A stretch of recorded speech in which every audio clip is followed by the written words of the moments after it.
سابق وفاقی وزیر فواد چودھری نے کہا ہے کہ میں سمجھتا ہوں کہ اس وقت پاکستان میں آئین کے تحفظ کی کوئی جنگ لڑ رہا ہے تو وہ مولانا فضل الرحمان ہے۔ جس طرح انہوں نے گزشتہ رات اپنا موقف پیش کیا وہ وکلا برادری کی امنگوں کے نزدیک ہے۔ ان کا موقف پاکستان کی جمہوری قوتوں کے موقف کے نزدیک ہے۔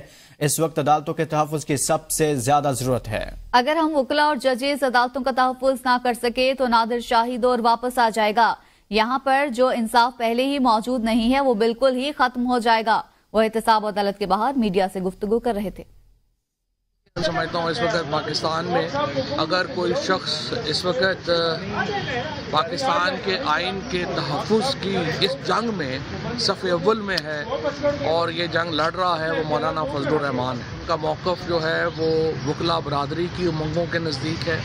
ان کا موقف پاکستان کی جمہوری قوتوں کی امنگوں کے نزدیک ہے۔ جو عدلیہ ہے اس کے تحفظ بہت ضروری ہے۔ اگر عدالتوں کا تحفظ ہم نہ کر سکے، وکلا تحفظ نہ کر سکے، جج تحفظ نہ کر سکے تو پھر پاکستان کے اندر ایک نادر شاہی دور جو ہے وہ واپس آ جائے گا۔